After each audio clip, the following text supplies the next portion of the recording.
இந்த 2025 வரப்போகுது இல்லையா? இந்த காலகட்டத்துல நம்ம இன்னும் என்னென்னலாம் பார்க்க போறோமோ தெரியலையே அப்படிங்கிறது போல அப்படியே உள்ள வந்து பாத்தீங்கன்னா கலங்க ஆரம்பிச்சிருக்கு. அதுக்கான காரணம் வந்து பாத்தீங்கன்னா சைட்ல 2 இமேஜ் லோட் ஆயிருக்கும். ஒன்னு கருங்கடல்ல ரொமேனியா பக்கத்துல கொஞ்சம் வெளியே வந்ததுன்னு வச்சுக்கோங்களேன், டப்புன்னு தட்டிடுவாங்கன்னு சொல்லிட்டு பார்டர்லயே அந்த ரொமேனியா நிலப்பகுதியிலேயே P8 பொசைடன் வட்டம் அடிச்சுக்குது. இன்னொன்னு பால்டிக் சி, செயின்ட் பீட்டர்ஸ்பர்க் இருக்கு இல்லையா? சோ அந்த பகுதியில வந்து பாத்தீங்கன்னா பால்டிக் சீல அப்படியே நேட்டோட ஸ்பேஸ்க்குள்ளேயே வட்டம் அடிச்சுக்கலாமா அப்படிங்கிற வட்டம் அடிச்சுட்டு இருக்காங்க. ரிகானிசன்ல பெருமளவுல P8 பொசைடன்களை களமிறக்கி விட்டுருக்காங்க. என்ன செய்ய போறாங்களோ தெரியலையே. ஆல்ரெடி பின்லாந்து வந்து பாத்தீங்கன்னா ஈகிள் எஸ் டேங்கர் சைட்ல ஒரு இமேஜ் லோட் ஆயிருக்கும். ரஷ்யாவோட ஆயில் கொண்டு போகக்கூடிய கார்கோ ஷிப் இது சபட்டாஜ் வேலையில ஈடுபட்டு இருக்குமா அப்படிங்கிற ஒரு சந்தேகத்தின் பேர்ல அந்த வண்டி வந்து பாத்தீங்கன்னா தூக்கிட்டு போயிட்டாங்க பின்லாண்டுக்கு. சோ அதை பத்தின விஷயங்கள் இதுக்கப்புறம் ரஷ்யா வந்து பேசுவாங்க அப்படிங்கிற மாற்று கருத்து இல்ல. அந்த இடத்துல நேவல் பிளேக்கெட் போறதுக்காக பெருமளவு திட்டம் போட்டாங்க அப்படிங்கிறது புரிஞ்சிருச்சு. ரஷ்யாவுக்கு மெட்ரேனியன் சீல தீவிரவாத தாக்குதல் நடந்திருக்கு அப்படிங்கிறது போல செய்திகள் வருது. இது எல்லாத்துக்கு மேல ஸ்வீடன்ல வந்து பாத்தீங்கன்னா சமக்குழி தோன்றதுக்கு இடம் பத்திலேயே எங்க பாக்கலாம், இந்த இடத்துல சிமெண்ட்ரி தோணலாமா, அந்த இடத்துல சிமெண்ட்ரி தோணலாமான்னு தேடிக்கிட்டு இருக்கிறாங்க. ரொம்ப மோசமான செய்திகளா காதுல வந்து விழுகிற மாதிரி இருக்கு. அதுக்கான காரணம் கேஸ். இப்ப யூரோப்ல கேஸோட விலை டக்கு டக்கு டக்குன்னு அப்படியே ராக்கெட் வேரத்துல சீறி பாஞ்சுக்கிட்டு இருக்கு அப்படிங்கிறாங்க. காரணம் என்னன்னா கேஸ் எல்லாம் யாருக்கு தரமாட்டேன் அப்படிங்கிற ரஷ்ய அதிபர் சொல்லிட்டு தான் சொல்றாங்க. அதாவது இதுல முதல் விஷயம் நம்ம புரிஞ்சுக்கணும். மால்டோவா 7 மில்லியன் சொச்சம் வந்து பாத்தீங்கன்னா ரஷ்யாவுக்கு கொடுக்க வேண்டியது இருக்கு. அந்த கேஸ்பிரம் கம்பெனிக்கு பணம் கொடுக்கல. பணம் கொடுக்காம சும்மா கேஸ் மட்டும் வேணும் அப்படி ஃப்ரீயா வச்சுக்கணும்னு சொன்னா யாரும் கொடுக்க மாட்டாங்க. பணம் கொடுக்கல, அதனால நாங்க கொடுக்கல அப்படிங்கிறது போல ரஷ்ய தரப்புல கேஸ்பிரம் தரப்புன்னு சொல்றாங்க. இப்ப மால்டோவா வந்து என்ன நியாயப்படுத்துறாங்க, எங்க பணம் கொடுக்க நாங்க ரெடிங்க, உங்க பேங்க் ஆப்ரேட் ஆக மாட்டேங்குது, நான் பணம் அனுப்பிச்சேன்னா உன் பேங்குக்கு வரமாட்டேங்குது அப்படிங்கிறது போல மால்டோவா தெளிவா பேசுறாங்க. சரி வேற வழியா பணம் கொடு அப்படின்னு கேட்டோம்னா டாலர் இருக்குதுங்க என்கிட்ட, ஈரோ இருக்குதுங்க, வாங்கிக்கிங்க அப்படிங்கிறது போல அவங்க தரப்பு சொல்றாங்க. அந்த வழியா இருக்கக்கூடிய டிரான்சாக்சன் எதுவுமே ரஷ்யாவுக்கு போக மாட்டேங்குது. இப்போ மால்டோவா நிலைமையும் மோசம், ரஷ்யாவோட நிலைமையும் மோசம். என்ன பண்றதுன்னு தெரியல. இப்போ அதுக்கான காரணம் என்ன, சாங்ஷன் போட்டிருக்காங்க. யாரு போட்டிருக்கா, யூரோப்பும் அமெரிக்காவும் போட்டிருக்காங்க. சோ மால்டோவாக்கு கேஸ் வர போறது இல்லை. அடுத்தது வந்து பாத்தீங்கன்னா டிரான்சிஸ்டியாக்கு இப்ப கேஸ் கனெக்ஷன் கட் பண்ணியாச்சு, வர்றதுக்கு ரெடியா இல்ல. இப்போ பெரும் சிக்கல் யூரோப்ல இருக்கக்கூடிய அந்த மத்திய யூரோப் நாடுகளுக்கு பெருமளவுல இருக்கு. சோ இதனாலதான் ஜெலன்ஸ்கி அவர்களா இருக்கட்டும், இப்போ உக்ரைனோட ஃபாரின் மினிஸ்டரா இருக்கட்டும், எனர்ஜி ஃப்ராண்ட்டை வந்து பாத்தீங்கன்னா ரஷ்யாவுமே ஸ்லோவாக்கியாவும் சேர்ந்து எடுக்க போறாங்க அப்படிங்கிறது போல. ஏன்னா ஸ்லோவாக்கியோட பிரைம் மினிஸ்டர் ராபர்ட் ஃபிகோ அவர்கள் மாஸ்கோக்கு போயிட்டு வந்தாரு. அதுக்கப்புறம் ஆள் கொஞ்சம் சரியில்லைங்க அப்படிங்கிற ஜெலன்ஸ்கி அவர்கள் தரப்பு வந்து தொடர்ந்து வந்த வண்ணம் இருக்கு செய்தி. காரணம் என்ன, எலக்ட்ரிசிட்டியை கட் பண்ண போறாங்க. ஸ்லோவாக்கியாவும் சரி, ஹங்கேரியும் சரி, இதுக்கப்புறம் உக்ரைனுக்கு போகக்கூடிய எலக்ட்ரிசிட்டியை கட் பண்ணிடுவாங்க அப்படிங்கிற சொல்றாங்க. ஏன்னா கேஸ்ங்கிறது ரஷ்யால இருந்து போகணும். இப்போ ரஷ்யா கொடுத்துடலாம்ல, இந்த பிரச்சனையெல்லாம் முடிச்சதுக்கு அப்புறம் எல்லாம் காசெல்லாம் சேர்த்து வாங்கிக்கலாம்ல அப்படிங்கறதுல ஒரு கேள்வி இருக்கு. இதுவரை கொடுத்தாலும் விட்டுறலாங்க, இதுக்கப்புறம் பேசிக்கலாங்க அப்படிங்கிற பேசிட்டா என்ன பண்றது? அது காசு அப்படிங்கிறது வந்து அது மிக முக்கியமான ஒரு விஷயம் தான். இதுவும் பிரச்சனை வந்து முடியுமா இல்ல முடியாதா அப்படின்ற கேள்விகள் இருக்கு. இது எல்லாத்துக்கும் மேல யூரோப்பியன் யூனியன் தொடர்ந்து வந்து பாத்தீங்கன்னா உக்ரைனுக்கு ஆயுதங்கள் கொடுத்துக்கிட்டே இருக்கிறாங்க. இப்போ யூரோப்பியன் யூனியன் தான் டைரக்டா ரஷ்யாவோட போர்ல இருக்காங்க. ரஷ்யா வந்து உக்ரைன் கூட தான் பிரச்சனையில இருக்காங்க. சோ இப்படி இருக்கும்போது எப்படி ரஷ்யா நம்பி கேஸ் வந்து யூரோப்பியன் யூனியன் கொடுப்பாங்க? அதுவும் இல்லாம ரஷ்யாவோட அசட்ஸ் எல்லாத்தையும் ஃப்ரோஸ் பண்ணி வச்சுக்கிறது யூரோப்பியன் யூனியன் தான். இது போல ஏகப்பட்ட சிக்கல்கள் இருக்கனால ரஷ்யாவையும் குறை சொல்ல முடியாது, யூரோப்பையும் குறை சொல்ல முடியாது, உக்ரைனையும் குறை சொல்ல முடியாது, மேல இருக்கக்கூடிய அமெரிக்காவும் குறை சொல்ல முடியாது. இதெல்லாம் நம்ம கண்ணு முன்னாடி விசிபிளா இருக்கக்கூடிய விஷயங்கள்.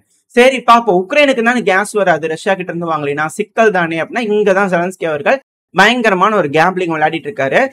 கிரீஸ்ல இருந்து வந்து பாத்தீங்கன்னா அமெரிக்காவோட கேஸ அங்க கொண்டு வந்து கொடுத்துருவாங்க. கிரீஸ் வந்து பைப்லைன் மூலியமா உக்ரைன் கிட்ட இருக்காங்க. வாங்கிக்க வேண்டியதான யூரோப்பியன் யூனியன் ஃபுல்லா அமெரிக்கா கேஸ். ட்ரம்ப் அவர்கள் தான் சொல்றாருல, அதிகமான கேஸையும் ஆயிலையும் எங்க கிட்ட இருந்து வாங்கலன்னா டாரிஃப் வரும் அப்படிங்கிறாருல, வாங்கிக்க வேண்டியதானே அப்படிங்கிறதோட பலருக்கும் இருக்கு. என்னன்னா கேஸ் விலை ரொம்ப அதிகம். சோ அதுக்காக வந்து ரஷ்யா கிட்ட இருந்து பிச்சு எடுத்து யூரோப்ல இருக்கக்கூடிய நாடுகள்லாம் அமெரிக்கா டிபெண்டா இருக்கணும், எனர்ஜி டிபெண்டா இருக்கணும்ன்றதுக்காக இது போல வேலைகள்ல ஈடுபடுறாங்களா அப்படின்ற கேள்விகள் இருக்கு. இப்ப அதுக்கு ஜெலன்ஸ்கி அவர்கள் வந்து பாத்தீங்கன்னா பெருமளவுல உதவி செய்யறாரா ட்ரம்ப் அவர்களுக்கு அப்படிங்கிறது இருக்கு. நம்ம முன்னாடியே சொல்லியிருந்தோம். சோ ட்ரம்ப் அவர்களும் ஜெலன்ஸ்கி அவர்களும் இணைஞ்சு இது வந்து யூரோப்பை பிச்சு எடுத்து அப்படியே ரஷ்யா கிட்ட இருந்து அமெரிக்கா கிட்ட ஒட்ட வைக்கிறதுக்காக வேலைகள் செய்யறாங்களா, அதுக்கு உதவுறாங்களா அப்படின்ற கேள்விகள் எல்லாம் வர ஆரம்பிச்சிருக்கு.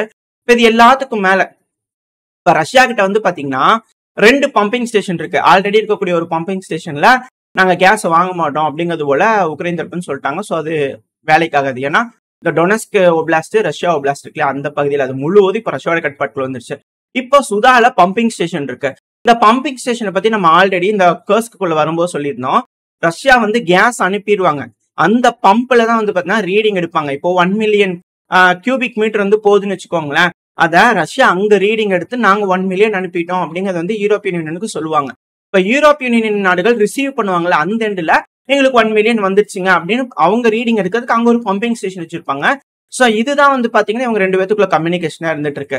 இப்ப இந்த பம்பிங் ஸ்டேஷன் யாரோட கட்டுப்பாட்டுக்குள்ள இருக்கு? உக்ரைனோட கட்டுப்பாட்டுக்குள்ள இருக்கு. இப்ப பம்பிங் ஸ்டேஷன்ல எந்த அளவுக்கு கேஸ ரஷ்யா உள்ள அனுப்புறாங்க அப்படிங்கறத ரஷ்யானால ரீடிங் எடுத்துக்க முடியாது. சோ ரஷ்யா வழக்கம் போல 1 மில்லியன் அனுப்புறாங்க அப்படின்னா உக்ரைன் அதுல இருக்கக்கூடிய 1 மில்லியனும் டைரக்டா ரீபம்ப் பண்ணி நேரா வந்து யூரோப்பியன் யூனியனுக்கு அனுப்புவாங்களா அப்படின்ற ஒரு சிக்கல் தான். இப்போ ஒருவேளை இந்த இடத்துல வந்து பாத்தீங்கன்னா அக்ரிமெண்ட் போடும்போது சுதா பம்பிங் ஸ்டேஷன்ல இருந்து இந்த பம்பிங் ஸ்டேஷனுக்கு வரும் அப்படிங்கிற அக்ரிமெண்ட் போடுவாங்க. அக்ரிமெண்ட் முடிஞ்சிருச்சு.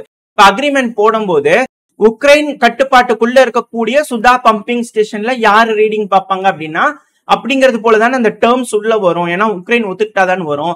சோ அப்ப அந்த டைம்ல அக்ரிமெண்ட் போடும்போது இது என்ன உக்ரைனோட பகுதியா அப்படிங்கிறது போல ரஷ்யா ஒத்துக்கிட்டாங்களா அப்படிங்கிறது போல மாறிடும் இல்லையா? போல ஏகப்பட்ட சர்ச்சைகள் சிக்கல்கள் இந்த பகுதியில இருக்கு.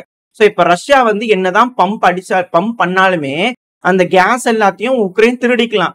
கணக்கு கொடுக்கணும்னு நீங்க பண்ணது ஏதோ தப்பு இருக்குதுங்க அதனால போல அப்படிங்கிறது போல ஜெலன்ஸ்கி அவர்கள் ஒரு மாஸ்டர் ஷோக் விளையாடி இருக்கிறாரு அப்படிங்கிறது போல வந்து பாத்தீங்கன்னா பெருமளவில் எல்லாம் பேசியிருக்காங்க. அதனாலதான் சுதா பகுதியில போய் பம்ப் ஸ்டேஷன் வந்து அவங்க கட்டுப்பாட்டுல எடுத்திருக்காங்க. இதுக்கு பின்னாடி இருக்கக்கூடிய காரணம் இதுதான்.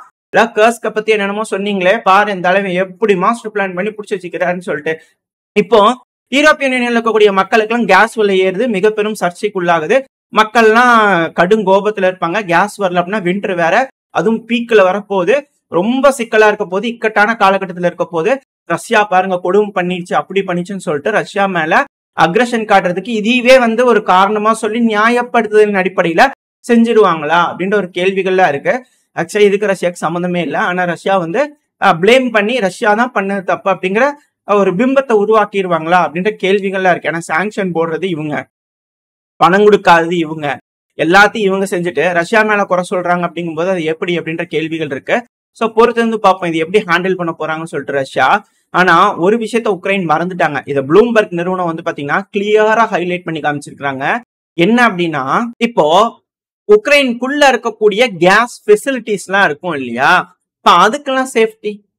இப்ப ரஷ்யாவோட ஆயில் ரிஃபைனரிஸ் இருந்து எல்லாத்தையுமே உக்ரைன் தரப்பு வந்து தாக்குதல் பண்ணிட்டு இருக்காங்க. இப்போ ரஷ்யா கிட்ட இருந்து கேஸ வாங்கல, ரஷ்யாவோட கேஸ் போயிட்டு இருக்கிறதுனாலதான் யூரோப்பியன் யூனியனுக்கு போயிட்டு இருக்கிறதுனாலதான் அதெல்லாம் சேஃபா இருக்குது. இப்போ ரஷ்யா கிட்ட இருந்து அதெல்லாம் வாங்கலன்னா உக்ரைனுக்குள்ள இருக்கக்கூடிய கேஸ் ஃபெசிலிட்டில என்ன ஆகும் அப்படின்ற ஒரு கேள்விகள் வருது இல்லையா? ஒருவேளை ரஷ்யா அதையும் மிலிட்டரி டார்கெட்டா கன்சிடர் பண்ணி ஃபுல்லாத்தையும் அடிச்சு உடைச்சிருவாங்களா அப்படின்ற கேள்விகள் வர ஆரம்பிச்சிருக்கு. இப்ப அது வந்து லிவரேஜா வேணும்ல. இத்தனை நாளா உக்ரைனுக்குள்ள கேஸ் எல்லாம் இருக்கு, எல்லா பக்கம் சப்ளை ஆயிட்டு இருக்கு, அதனால எல்லா பக்கம் ஹீட்டர் வேலை செய்யுது, கரண்ட் வேலை செய்யுது அப்படின்னா அது லிவரேஜ் இருந்தது, யூரோப்பியன் யூனியனுக்கு போயிட்டு இருந்துச்சு, அதனால அதெல்லாம் சேஃப்டியா இருந்தது. எலக்ட்ரிக்கல் இன்ஃப்ராஸ்ட்ரக்சர் தான் அடிச்சிருக்காங்க ரஷ்ய தரப்பு இருந்து. இப்போ கேஸ் ஃபெசிலிட்டியும் அடிக்க ஆரம்பிச்சிட்டாங்கன்னா உக்ரைனால என்ன செய்ய முடியும் அப்படின்ற கேள்விகள் இருக்கு. ஒருவேளை ரஷ்யா அதை செய்வாங்களா, போகல அப்படிங்கறதுனால ரஷ்யா அதை தாக்குவாங்களா அப்படின்ற கேள்விகள்லாம் இருக்கு. ஒருவேளை அது செஞ்சா அதனால வந்து ரஷ்யா மேல குற்றம் சொல்லி எல்லாம் பண்ணுவாங்களா? ஏன்னா இவங்க வந்து பாத்தீங்கன்னா சும்மா இல்லை. இப்ப கூட வந்து கர்ஷ்னோடார் பகுதியில ஒரு வேர் ஹவுஸ்ல ட்ரோன் தாக்குதல் நடந்துருச்சு அப்படிங்கிற சொல்றாங்க. இன்னும் எக்ஸாக்டா கிளியரான பிக்சர் வரல. பட் ஆனா கர்ஷ்னோடார் ரீஜனல்ல இருக்கக்கூடிய ஒரு வேர் ஹவுஸ்ல மிகப்பெரிய தீ விபத்து நடந்திருக்கு. ட்ரோன் தாக்குதலா மிசைல் தாக்குதலா என்ன ஏதுங்க தெரியல. ஆல்ரெடி அட்டாகம்ஸ் மிசைல் வந்து 500 கொடுத்துக்கிறதா அமெரிக்க தரப்புல இருந்து சொல்லி அது திடுக்கிடும் தகவல்லாம் சொல்லியிருந்தாங்க. அது மிகப்பெரிய நம்பர் தான். 500ங்கிறது ரொம்ப அதிகமான நம்பர் அட்டாகம்ஸ்ங்கிறது. ஏன்னா அது டைரக்டா அமெரிக்கா தான் வந்து ஆப்ரேட் பண்ணி ரஷ்யாக்குள்ள போடுறதா அர்த்தம். சோ அதுல வந்து பாத்தீங்கன்னா இன்னும் 50 இருக்கு அப்படிங்கிறது போல அமெரிக்க தரப்புன்னு சொல்லும் போது பெரிய இழப்புகள் வந்து பாத்தீங்கன்னா ரஷ்யாக்குள்ள ஏற்படுத்திட முடியும். முக்கியமான இன்ஃப்ராஸ்ட்ரக்சர் அடிக்கிறதுக்காக நான் சொல்ல வரேன். மிலிட்டரியில எதுவும் செஞ்சிட முடியாது. எலக்ட்ரிக்கல் இன்ஃப்ராஸ்ட்ரக்சர், கேஸ் இன்ஃப்ராஸ்ட்ரக்சர் இது எல்லாத்தையும் தாக்குறதுக்கு அதிகமான வாய்ப்பு இருக்கு. சோ இப்போ உக்ரைன் அங்க அடிப்பாங்க அப்படிங்கிறதுனால ரஷ்யா வந்து பாத்தீங்கன்னா எலக்ட்ரிக்கல் இன்ஃப்ராஸ்ட்ரக்சர் அடிச்சிட்டு இருந்தாங்க. கேஸ் எல்லாம் சேஃப்டியா இருந்துட்டு இருந்தது உக்ரைனுக்குள்ள. ஏன்னா ரஷ்யாவோட மிசைல்கள்லாம் ரீச் ஆகும். இப்ப லிவரேஜ் இல்ல அப்படிங்கும் போது இது மேலேயும் தாக்குவாங்களா? அப்படி தாக்குதல் பண்ணா உக்ரைன்ல இருக்கக்கூடிய மில்லியன் கணக்கான அகதிகள் என்ன ஆவாங்க அப்படின்ற கேள்விகள் இருக்கு. இப்போ ஒருவேளை இப்ப இப்ப அந்த அகதிகள்லாம் மாறுறாங்களா உக்ரைன்ல இருந்து, இப்ப அவங்க எல்லாம் யூரோப்புக்குள்ள போகும்போது என்ன நடக்கும்? இதைத்தான் ஜெலன்ஸ்கி அவர்கள் அவருக்கு லிவரேஜா வச்சுக்கிட்டு யூரோப்பியன் யூனியன் மிரட்டிட்டு இருக்காரா, எனக்கு வேணுங்கிறது கொடுங்க, ஆயுதங்கள் கொடுங்க, உங்களை சும்மா விட்டுற மாட்டேன், இது போல இருந்துச்சுன்னா அகதிகள் 10 லட்சம் பேர் வருவாங்க பாருங்க அப்படின்னு ஒரு நாள்ல 1.5 லட்சம் பேர் டம்ப் பண்ணார் இல்லையா? சோ அது போல 10 லட்சம் 20 லட்சம் 30 லட்சம் சொல்லி உக்ரைன்ல இருந்து அகதிகளா யூரோப்பியன் யூனியனுக்குள்ள போக ஆரம்பிச்சாங்கன்னா ஆல்ரெடி இருக்கிற மக்களுக்கே அவங்களால கேஸ் தர முடியாது, அவங்களோட மக்களுக்கே. இல்ல இவங்க வேற அகதிகளா போனாங்கன்னா என்ன நடக்கும் அப்படிங்கிற ஏகப்பட்ட இக்கட்டான கேள்விகள் சூழ்நிலைகள்லாம் உருவாகுது. மேற்குலக நாடுகளும் தயாராயிட்டு தான் இருக்கிறாங்க. ஒரு மிகப்பெரிய போர் இந்த ஜனவரி மாசத்துல வந்துருமா அப்படின்ற கேள்விகள் இருக்கு. பொறுத்திருந்து பார்ப்போம். இது ஒரு கோல்டு வாரோட பீக்ல இருக்கும். மேபி 2025க்குள்ள முடிச்சுக்கலாம் அப்படின்னு யோசிச்சுட்டு இருக்காங்கன்னா ஒரு ட்ரை பண்ணி பார்த்தரலாம், இந்த ஒரு வருஷத்துக்குள்ள ஒரு மிகப்பெரும் அளவுல ட்ரை பண்ணி பார்த்தரலாம் அப்படின்னு யூரோப்பியன் யூனியன் யோசிக்கிறாங்களா? சோ இப்ப நடந்துட்டு இருக்கக்கூடிய ரஷ்யா உக்ரைன்ற அந்த சின்ன பிரச்சனைங்கிறது ஒரு மிக பெரும் போரா 2025ல உருவெடுத்துருமா அப்படிங்கிற அச்சங்கள் பலருக்கும் வர ஆரம்பிச்சிருக்கு. பல வகையான யோசனைகள் இருக்கு. என்ன நடக்க போகுது அப்படிங்கிறது பொறுத்து இருந்து பார்த்தலாம். ஓரளவுக்கு தகவல் பாத்தீங்கன்னா இந்த பதில நம்ம பார்த்திருப்போம். அடுத்தடுத்த பதிவுகளை தொடர்ந்து நிறைய செய்திகள் வந்துகிட்டு இருக்கு. சவுத் கொரியால பாத்தீங்கன்னா ஒரு விமானம் அப்படியே ஸ்லைட் ஆகி போய் 30 பேர்த்துக்கு மேல இறந்துட்டாங்க, 29 30 அப்படிங்கிற கவுண்ட் வருது. தீவிரவாத தாக்குதல் பாத்தீங்கன்னா ஈரான்ல நடந்திருக்கு அப்படிங்கிற தகவல் வருது. இது போல பல செய்திகள் வந்துகிட்டு இருக்கு. அது எல்லாத்தையுமே அடுத்த பதில பார்க்க ஆரம்பிச்சிடலாம். இந்த பதிவு பத்தின உங்களோட கருத்துக்கள் என்ன அப்படிங்கிறது கமெண்ட் செக்ஷன்ல சொல்லுங்க. இந்த பதிவு நல்லா இருக்கும் நம்பிக்கை. அடுத்த பதிவு உங்களை சந்திக்கிறேன். Stay safe. Bye by.